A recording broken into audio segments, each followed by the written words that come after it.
तो हम संगम युगी ब्राह्मण, हम ब्राह्मण के रूप में भी पूजे जाते हैं। आज दुनिया के अंदर ब्राह्मणों को भी बहुत महत्व दिया जाता है, क्योंकि पिता परमात्मा ने जो विराट स्वरूप दिखाया, अर्थात सृष्टि के आदि मध्य अंत में कैसे हमारे वर्ण रहे, कैसे हमारे वंश रहे, कैसे हम सूर्यवंशी, चंद्रवंशी, क्षत्रिय वंशी, फिर वैश्य वंशी, फिर शूद्र वंशी, इस प्रकार हमारे ये वंश भी चलते आए। और फिर अभी संगम युग पर हम शिव वंशी, प्रजापिता, ब्रह्मा मुख वंशावली, कर्मधारी ब्राह्मण बने। और वो भी शिव बाबा ने प्रजापिता ब्रह्मा बाबा के द्वारा अपना वारिस बनाया। तो हमारी महिमा भी बाबा की तरह ऊंची हो गई। तो बाबा सतगुरु, और हमें बना दिया बाबा ने गुरु भाई और मास्टर गुरु। तो मास्टर गुरु क्या बने, लेकिन भक्ति मार्ग में भी जो ब्राह्मण वेदों का, शास्त्रों का अध्ययन करते रहे, साधना करते रहे, जिन्होंने उनका ज्ञान प्राप्त किया, विद्वान बने, वो भी फिर कहलाने लगे गुरु। फिर धीरे धीरे धीरे कोई भी मनुष्य आत्मा कोई भी कार्य करे और अगर किसको वो सिखावे या कोई कला को धारण करे और वो कला अगर वो किसी को सिखावे, तो वो भी कहलाने लगे गुरु।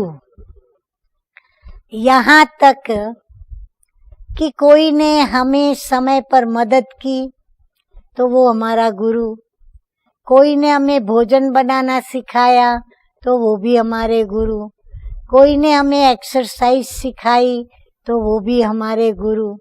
चाहे छोटी बात क्यों न किसी से हमने सीखी हो, तो हम जिससे सीखते हैं, सीख माना शिक्षा, तो हम जिससे सीखते हैं वो हमारे गुरु कहलाने लगे। और हमारे अंदर भी उनके प्रति गुरु भावना बैठी, अर्थात एक रिस्पेक्ट की भावना, एक रिगार्ड की भावना, एक श्रद्धा की भावना उनके अंदर हमारी बैठ जाती है और हम उनको गुरु मानने लगते हैं, कहने लगते हैं।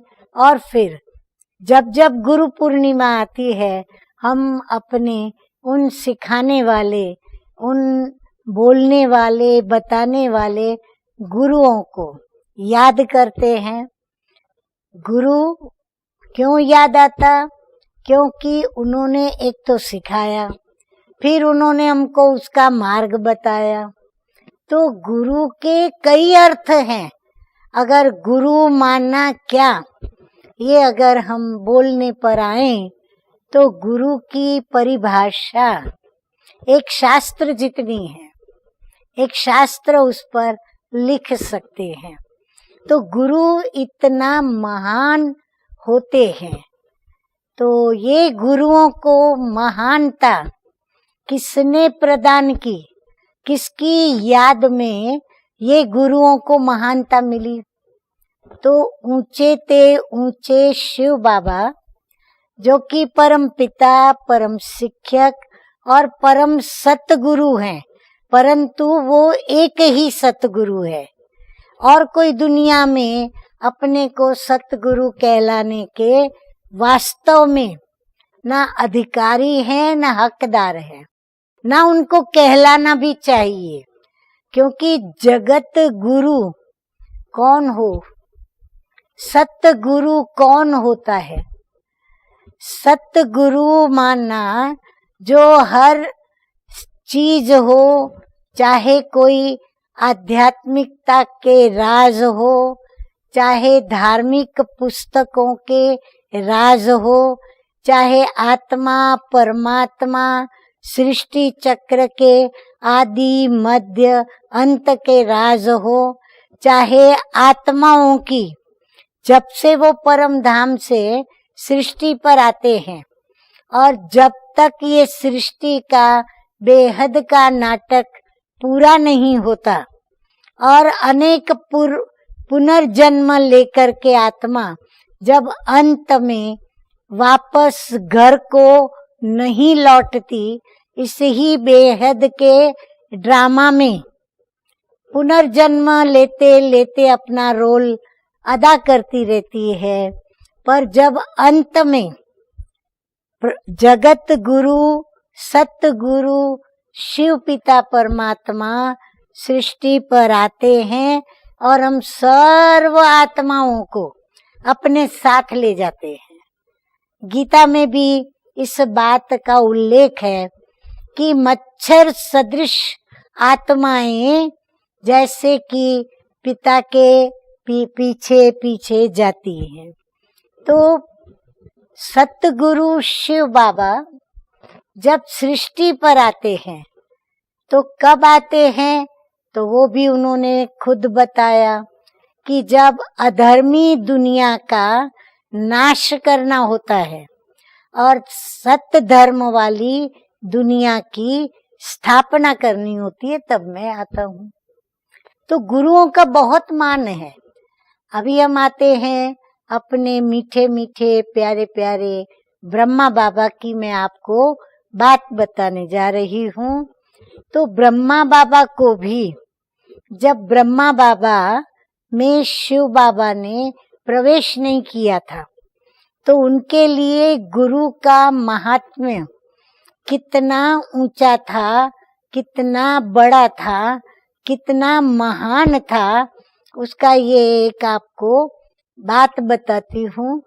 तो बाबा के पोत्रे का जन्मदिन का फंक्शन था और बाबा बहुत नामी ग्रामी जौहरी थे, कलकत्ता के नवाब कहलाए जाते थे और बहुत बड़े बड़े कई राज्यों के राजाओं से बाबा का कनेक्शन था, क्योंकि उनकी जो रानियां, उनकी जो राजकुमारियां, उन सभी के और राजाओं के मुकुट और उनकी ज्वेलरी, उनके श्रृंगारों को तैयार करना सोना हीरे मोती माणिकों से वो बाबा उनके करते थे। और रानी वास में भी कोई को परमिशन नहीं होती थी, परंतु राजाओं का इतना बाबा में विश्वास होता था कि वो बाबा को रानीवास में भी जाने की परमिशन रहती थी और देते थे। तो बाबा इतने विश्वास के पात्र और इतनी सुंदर सुंदर क्रिएटिव नई नई ज्वेलरी बाबा तैयार करते थे, तो बाबा का अनेक राजाओं के पास आना जाना रहता था।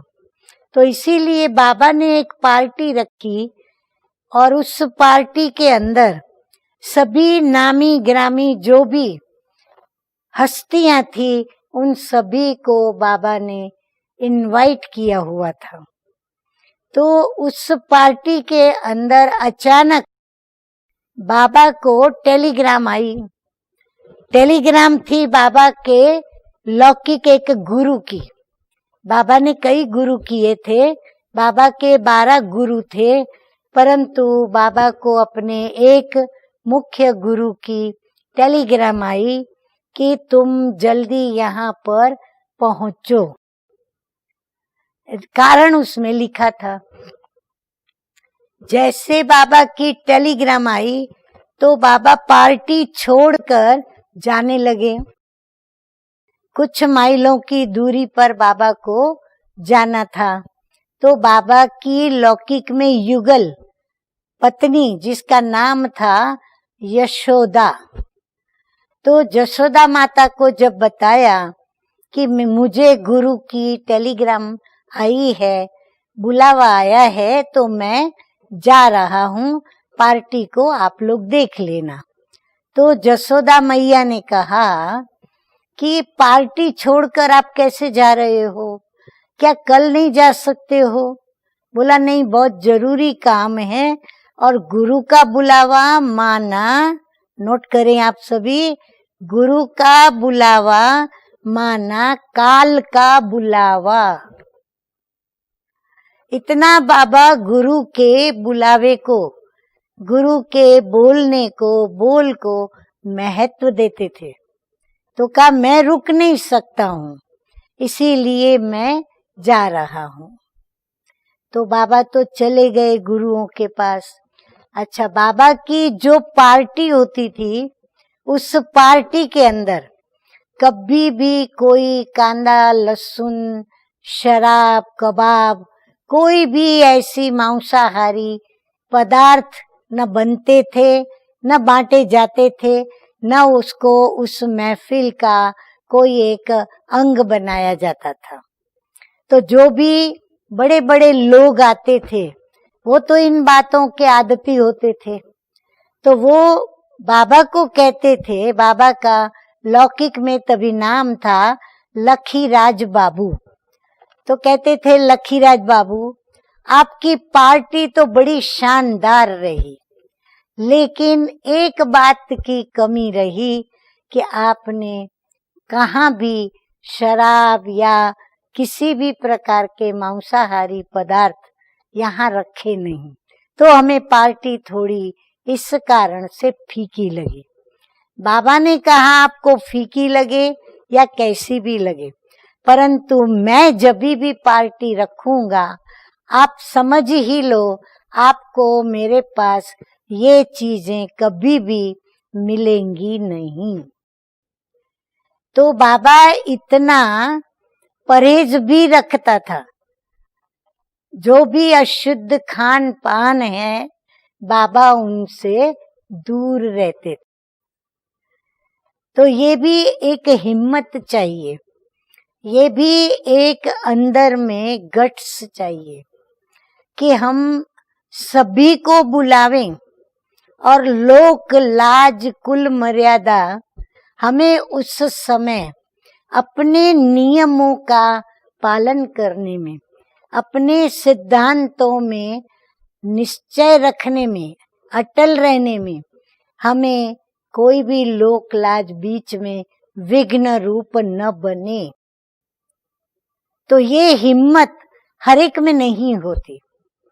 आज मैं देखती हूँ हमारे ब्राह्मण बाबा के जो बच्चे हैं, निश्चय है कि हम प्रभु के बच्चे बने हैं, प्रभु स्वयं हमें पढ़ा रहे हैं, प्रभु स्वयं हमें पवित्रता की धारणा करा के मनुष्य से देवता बना रहे हैं।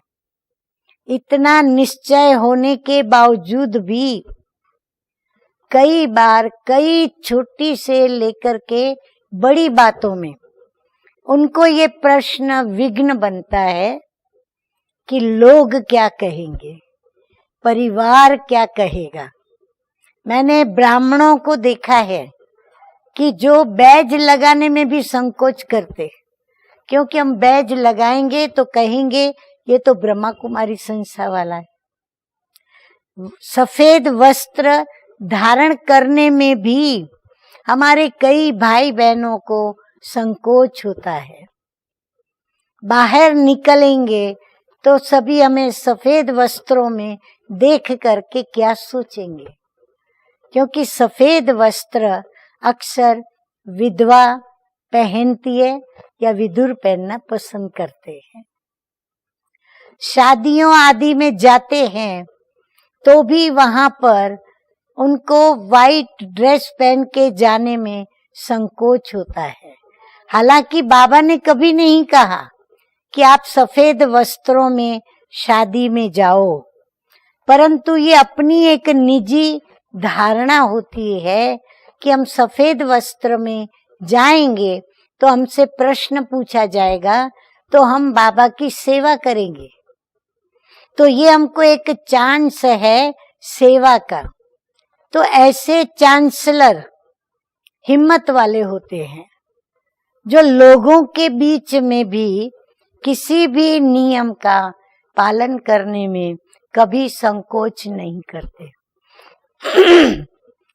कई बार कईयों के हाथों का भोजन, जबकि हमारी परहेज है, क्योंकि हम पूज्य देवता बन रहे हैं। जैसे हम देवताओं को कभी कांदा, लहसुन या मांस का, शराब का भोग लगाते हैं, कभी सिगरेट को अगरबत्ती की जगह पर जला के देवताओं के आगे रखिए कभी कभी नहीं रखा। क्यों? ये अपमान है उन्हों का। तो हम उनकी मूर्तियों के आगे, जड़ मूर्तियों के आगे भी हम ये नहीं करते, तो अभी तो हम चैतन्य देवता बन रहे हैं। तो हम चैतन्य देवताएं इन अशुद्ध खान पान को कैसे ग्रहण कर सकते हैं? जड़ मूर्तियों को जब भोग लगाते हैं तो कितना शुद्धता से, स्वच्छता से भोग रखा जाता है। मंदिरों में पूजन अर्चन होता है। क्यों? क्योंकि प्रैक्टिकल में देवी देवताओं ने पवित्रता के लिए अपनी अन्न की, मन की, वस्त्रों की, सभी की परहेज रखी। तो मम्मा बाबा ने हम बच्चों को कितनी ऊंची ऊंची धारणाएं सिखाई। अब इससे हमने क्या समझा? बाबा के अंदर जो फीलिंग्स थी, संवेदनशीलता माना क्या? भावनाएं।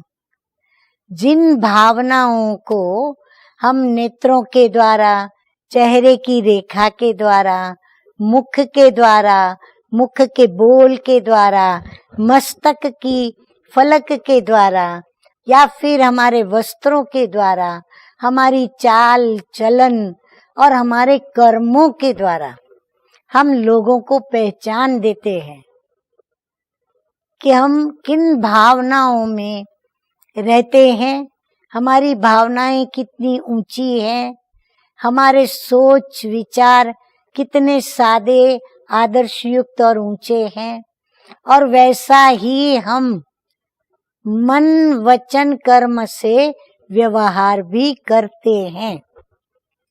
तो बाबा की अज्ञानी लाइफ में ये बात हमने देखी कि ज्ञान में न होते भी बाबा की जीवन के चरित्र में इतनी ऊंचे से ऊंची धारणा थी, जिन धारणाओं को सुलझाने में, यानी समस्याओं को सुलझाने में क्या मदद बाबा को मिली?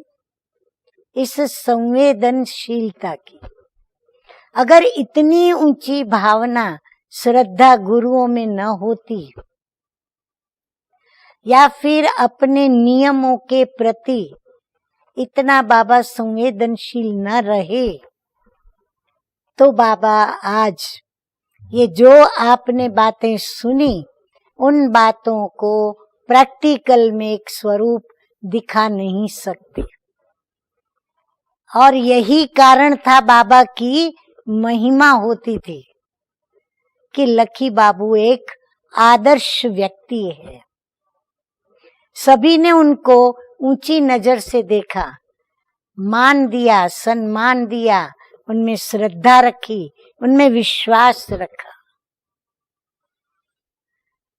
जैसे बाबा आज भी हम बच्चों को कहते हैं, और हम बच्चों पर भी बाबा ने आज तक अपनी वो संवेदना, अपनी वो फीलिंग, बच्चों के प्रति प्यार की, रूहानी प्यार, बेहद का प्यार, और जहाँ प्यार है वहाँ साथ है, सहयोग है, और उनके प्रति विशेष रहम की, दया की, करुणा की भावना भी होती है। तभी बाबा कहते हैं कि आप रहम दिल बनो, रहम दिल बनेंगे तो आप सेवा कर सकेंगे। तो बाबा ने हमें संवेदना को मारना नहीं सिखाया। कई बार कई बाबा के बच्चे कई धारणाएं करते हैं, परंतु उन धारणाओं को यथार्थ रीति से समझते नहीं। उनको कैसे हमें धारण करके युक्ति से चलकर मुक्ति को प्राप्त करना है और कैसे औरों को भी युक्ति युक्त कर्म सिखलाकर और उनको मुक्ति प्रदान करनी है, ये न सीखने के कारण बहुत बड़ी डिससर्विस भी कर बैठते हैं। जो बाबा को कहना पड़ता है कि डिससर्विस करने वाले सजा के भागी बनते हैं, गुरु के निंदक बनते हैं, और गुरु के निंदक ठौर न पाए। अर्थात जो गुरु की निंदा कराने के निमित्त बनते हैं, उनको देवताई दुनिया जो प्रभु स्थापन कर रहे हैं, वो नई देवताई दुनिया में उसको पद प्राप्त नहीं होता। तो बाबा ने हम बच्चों को वो मीठी शिक्षाएं दी जो हम बच्चे देवताई दुनिया में उच्च पद प्राप्त करते हैं। अगर हम शास्त्रों को उठाएं तो शास्त्रों में भी गुरु के प्रति की भावना के कई मिसाल हमको आदर्श के रूप में मिलेंगे, जो हमें प्रेरणा देते हैं कि हमें कैसे गुरु के ऊपर श्रद्धा रखनी चाहिए। गुरु सन्मुख हो या न हो, गुरु हमारा काम करते रहते हैं। जैसे आपको बताएं, जो नामी ग्रामी शिष्य होते हैं, फॉलोअर्स होते हैं, वो तो गुरु के कहने पर चलेंगे, परंतु कई ऐसे भी शिष्य होते हैं जिन्होंने गुरु को दूर से देखा हो ना देखा हो, वो गुरु मान लेते, उनको भावना बिठाते उस व्यक्ति में जिनको वो गुरु बनाना चाहते, जिनको वो गुरु समझते, गुरु कहते। तो ऐसे कई मिसाल हैं। आज हम लेंगे एकलव्य का मिसाल, जो भील प्रजाति का था, शिकार करता रहता था। उसको बड़ी दिल थी कि मेरा गुरु, जो अर्जुन के गुरु थे, वो मेरे गुरु बने और मुझे भी धनुर्विद्या सिखाए। परंतु समय ऐसा था कि वो गुरु अपने से क्या, लेकिन जो उनके शिष्यों की जाति होती थी, उनसे कम जाति वालों को अपने शिष्य नहीं बनाते थे। इसीलिए एकलव्य ने गुरु को देखकर गुरु की प्रतिमा तैयार की, और गुरु की प्रतिमा तैयार करके दूर से वो धनुर्विद्या जब अर्जुन को सिखाते थे, तो देख देख कर गुरु को सामने रखते हुए, जैसे गुरु उनको सिखा रहे हैं, वो धनुर्विद्या सीखता गया और आगे आगे बढ़ता गया। आखिर वो धनुर्विद्या में इतना प्रवीण हो गया कि वो अर्जुन से भी अधिक प्रवीण हो गया। जब उनके गुरु को, अर्जुन के गुरु को ये पता चला कि धनुर्विद्या में ये व्यक्ति इतनी आगे बढ़ चुकी है कि अर्जुन पीछे है उनके, तो तुरंत उससे मुलाकात की और उसको पूछा गया, तुझे किसने सिखाया? तो कहा, मेरे गुरु तो आप ही हैं। प्रतिमा दिखाई और बताया, मैंने आपसे ही ये धनुर्विद्या सीखी मेरे गुरु तो आप हैं। तो देखिए गुरु को अपने अनन्य शिष्य के प्रति कितना लगाव था, शुद्ध मोह कहूं या क्या कहूं। उन्होंने कहा अच्छा, अगर मैं तेरा गुरु हूं तो गुरु पूर्णिमा है आज, तुम मुझे दक्षिणा क्या दोगे, दान में क्या दोगे। वो तो श्रद्धा में एकदम गदगद था। कहा जो आप मांगो। बोला जो मांगू देगा। बोला हाँ जी दूंगा। तो बोला अच्छा, तुम्हारा राइट हैंड का जो अंगूठा है वो काट के मुझे दे दो। देखो धनुर्विद्या में जो मुख्य अंग कर्मेंद्रिय यूज होती है, जिससे वो बाण चला सकता है, वही अंग उससे मांग लिया गया और उसने उस अंग को काट के दे दिया। उसने जरा भी सोचा नहीं, परंतु वो आज यादगार बन गया। उसका आज मिसाल सभी देते हैं, शास्त्रों में भी उसका वर्णन होता है। ऐसे आपको कई मिसाल मिलेंगे, शास्त्रों के अंदर भी और लौकिक में भी।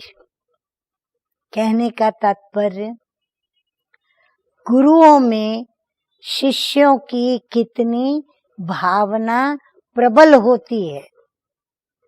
तो सोचिए, हमें तो डायरेक्ट गुरुणाम गुरु मिले हैं, गुरुओं के भी गुरु हमें मिले हैं। तो हमारा निश्चय कितना अटल, अटूट और निश्चय बुद्धि, निश्चयात्मक बुद्धि वाला होना आवश्यक है।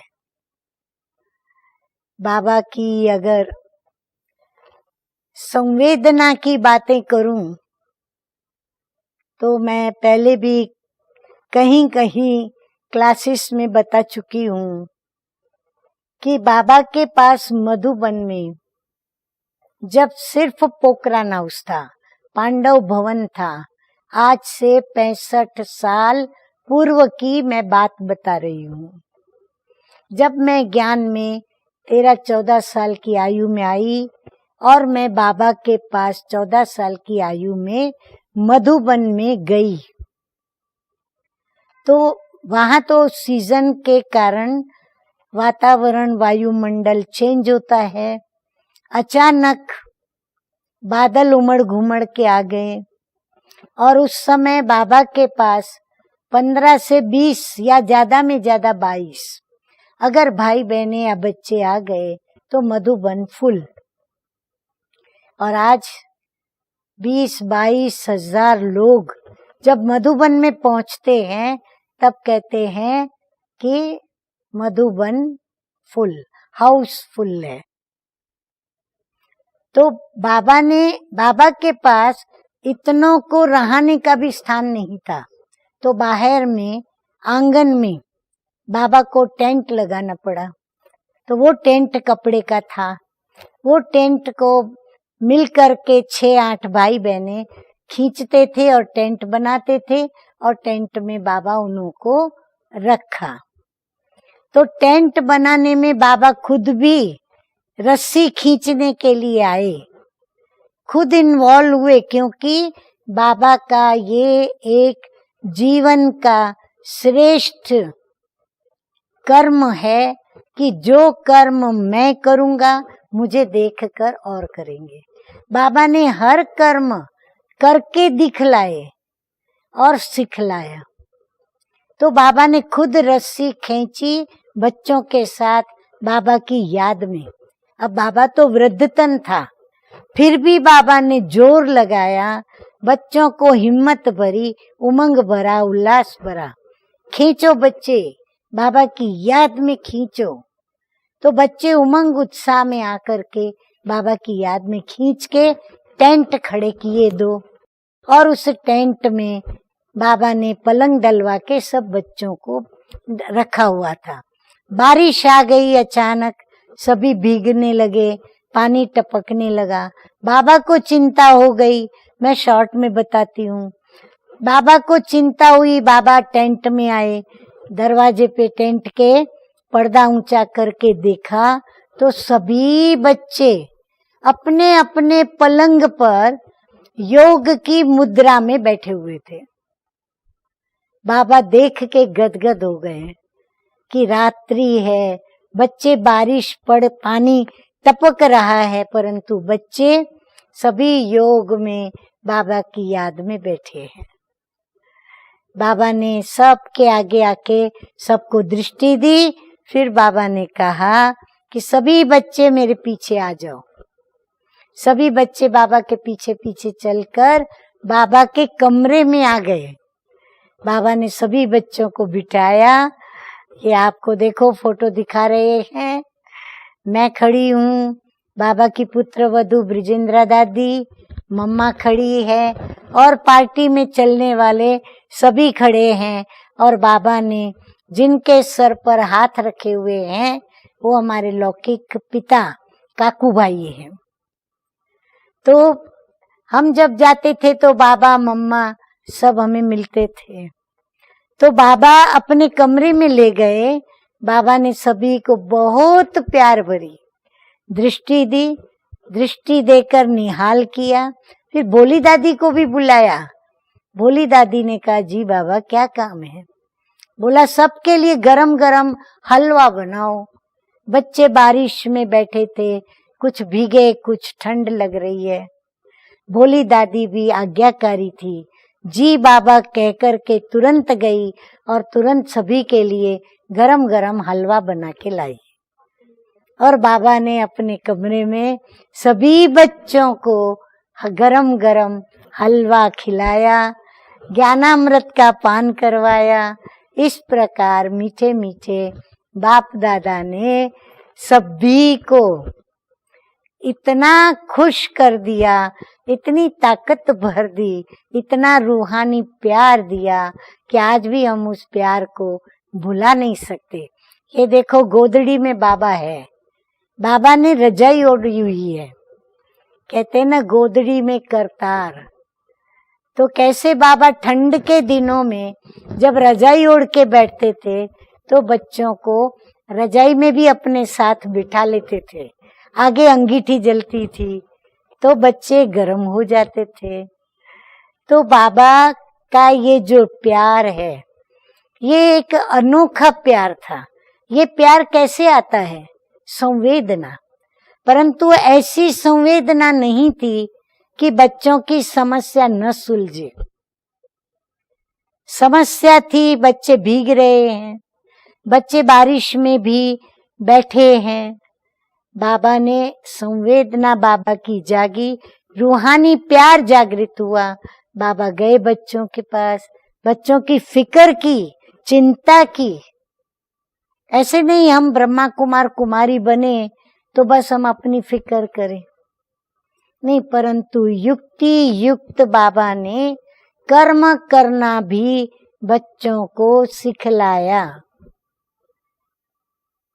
अभी अभी एक मुरली में था, बाबा ने कहा जोर जोर से कोई रड़ियां नहीं मारनी है कि भगवान आ गया, भगवान आ गया। ऐसे सुनने से वो कहेंगे कि ब्रह्मा कुमारियां अपने बाबा का प्रचार कर रही है। आप लोगों ने मुरली पढ़ी होगी, अभी अभी इन 8-10 दिनों में बाबा ने एक मुरली में चलाया। तो युक्ति युक्त बताना होता है। फिर बाबा ने बताया कैसे हम बताएं कि दुनिया देख रहे हो कैसी है, क्या लगता है, नहीं लगता है कि भगवान को आना चाहिए। तो बाबा ने सब हम बच्चों को सिखाया। फिर बाबा मम्मा घाटकोपर में भी आए और घाटकोपर का ये परम सौभाग्य कि घाटकोपर सेवा केंद्र का उद्घाटन, इतने सारी हमारी ब्रांचेस हैं हजारों, उसमें एक ही घाटकोपर सेवा केंद्र है जिसका उद्घाटन 3 पिताओं ने किया, शिव बाबा, ब्रह्मा बाबा और लौकिक में काकूबाई पिता। तो ये फोटो आप देख रहे हो कि बाबा बैठे हैं, बाजू में हमारी लौकिक माँ विजय बहन जो ध्यान में जाती थी, तो वो भोग लगा रही है बाबा को ही बाबा के सामने भोग लग रहा है। और इस प्रकार बाबा वहाँ उद्घाटन करने आए थे, भोग लगा। बाबा ने हरेक को अपने हाथों से टोली बांटी। आप देख रहे हो बाबा सभी को टोली भी बांट रहे हैं। बाबा हम बच्चों के साथ, छोटे बच्चों के साथ छोटे बन जाते थे, बड़ों के साथ बड़े, युवा के साथ युवा। तो बाबा हम छोटे बच्चों के साथ, अब मैं तो 14 साल की थी, तो मेरे साथ भी बाबा ने बैडमिंटन खेला, क्रिकेट खेला, आलू अपन कंपटीशन रखते हैं ना, आलू को एक बास्केट में इकट्ठा करना, गोटी चम्मच या तो आलू चम्मच में लेकर, नींबू चम्मच में लेके और चलना, नंबर लेना, बाबा ने सभी किया। अरे अंगूर की बगीचे में हमको जब अंगूर निकलने लगी, मम्मा के दिनों में पहली बार अंगूर निकली जब मम्मा अंतिम विदाई ले रही थी। उसके बाद अंगूर निकली, तो जब अंगूर निकली तो उसके गुच्छे लटकते थे। तो बाबा हमें कहते थे ये जो गुच्छे लटक रहे हैं, बाबा के पास बच्चे और भी इकट्ठे हो जाते थे गार्डन में, जहाँ अभी बाबा की कुटिया बनी हुई है, वहाँ अंगूर के गुच्छे लटकते थे। तो बाबा कहते थे जंप मार के जिसका मुंह अंगूर के गुच्छे को लगेगा उसको वो पूरा दिया। सभी फट फट फट सब जंप लगाने लग जाते थे। फिर जिसका लग जाता था वो बाबा उसको तोड़ के दे देते, क्योंकि बाबा खुद 6 फुट लंबे थे। बाबा का व्यक्तित्व, बाबा का बाहर का स्वरूप और अंदर का स्वरूप दोनों मिलाकर एक इतनी अलौकिक फरिश्ते की प्रतिभा निखर आती थी। कहीं भी बाबा कितनी भी भीड़ के बीच में भी खड़े होंगे ना, बाबा को लोग सोचेंगे कि ये कौन व्यक्ति है, ये कोई अनजान और कोई अलग देश की अलग व्यक्ति है। ये देखो, मैं पहली बार जब मधुबन गई हूँ, स्कर्ट ब्लाउज में, स्कूल में पढ़ती थी और लौकिक परिवार भी है साथ में। बाबा के बाजू में लौकिक माँ विजय बहन, उनके बाजू में मम्मा हमारी प्यारी मीठी, उनके बाजू में छोटी बहन, पीछे लौकिक 2 भाई और एक कैलाश माता, और फिर हमारी टीचर जो हमें लेकर के गई थी।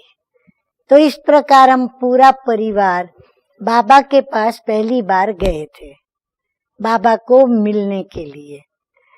और वहां पर बाबा को मिले और क्या नहीं पाया, पाना था वो सब कुछ पाया।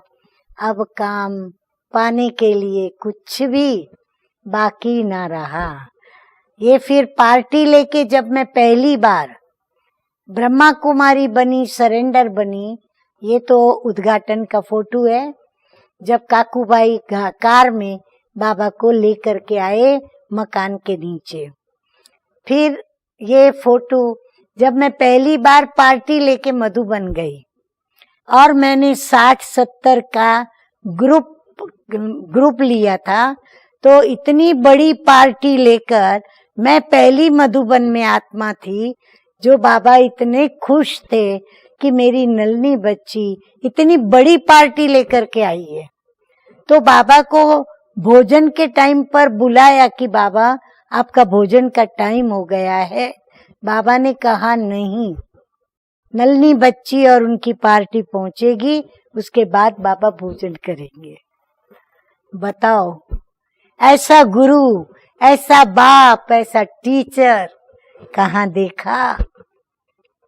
लौकिक में तो गुरु के अगर पांव न छुए तो वो डिस्टर्ब होते, नाराज होते, और अंदर ही अंदर वो माताएं, भक्त भाई डरते कि गुरु हमको श्राप न दे देवे। यहाँ श्राप की तो बात ही नहीं।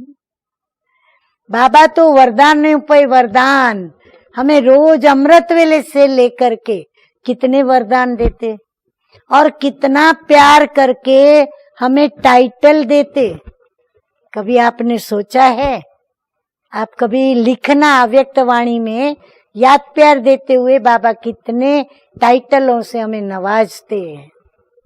ये मम्मा आई है हमारे पास, मम्मा भी इतनी मीठी, इतनी प्यारी, कोई भी समस्या आवे मम्मा सदैव बड़े प्यार से समझाती, ज्ञान की गहराई बिठाती और हमें हर्षित मुक्त करके आत्मा में बल भर देती। ब्रिजेंद्रा दादी देख रही है, दाढ़ी पे हाथ रखते हुए। विजय बहन लौकिक माता जी मम्मा को चम्मच से खिला रही है। पीछे पार्वती माता जलगांव मालेगांव जोन की इंचार्ज जो रह चुकी है, और उनके बीच में नलनी बहन भी अपना मुखड़ा दिखा रही है, और कई माताएं भी उस समय हाजिर हैं जो देख रहे हैं ये दृश्य, और आप लोगों ने भी यह दृश्य देखा। अब आती हूँ ये साइंस सेंटर जो हमारा अलौकिक जन्म स्थान है, ये वहाँ का फोटो है। ये नानी माँ सरला बेन, नीमू बेन, भारती बेन की नानी माँ, जो प्रथम परिवार ज्ञान में रमेश भाई के बाद आया, वो नानी माँ का परिवार। तो ये परिवार में नानी माँ बैठी है, बाजू में नलनी बहन की लौकिक माँ बैठी है, इस तरफ काकू भाई लौकिक पिता बैठे हैं, पीछे नलनी बहन की लौकिक बड़ी बहन, बीच में नलनी बहन, और ये साइड पर नीमू बहन, सरला बहन भारती बहन की बड़ी बहन। तो ये साइंस सेंटर का छोटा सा क्लासरूम है जहाँ पर सभी ब्रह्मा भोजन करने बैठे हैं। बाबा मम्मा का आना माना, ब्रह्मा भोजन का होना, ये निश्चित था, फिक्स था। अभी और आपको क्या क्या दिखाएं, इतनी बाबा मम्मा की यादें हैं, सब यादगार हैं, जो यादगार मुझे भी अपना यादगार बनाने की प्रेरणा देते हैं कि अब हमें जो लक्ष्य मिला है कि हम ब्राह्मण सो फरिश्ता बने तपस्या करके, ताकि हम तप करके और फिर देवता पद को प्राप्त करें, और फिर हम अपनी राजाई संभालें। क्योंकि इस पुरानी दुनिया में क्या आपको लगता है कि आप सुखी हो? क्या आपको यहाँ लगता है कि सुख है, शांति है, आनंद है, पवित्रता है? नहीं।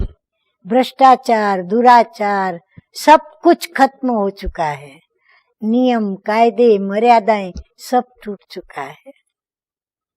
और हमारी दुनिया, वाह, हमारा स्वर्ग मन भावन, जहाँ न दुख है, न दर्द है, न हॉस्पिटल, न अशांति, न अपवित्रता, सुख है, शांति, आनंद, प्रेम, पवित्रता। हर बालक कृष्ण जैसा, हर बाला राधा जैसी, और प्रत्येक देवी देवता। और राज्य कौन करे?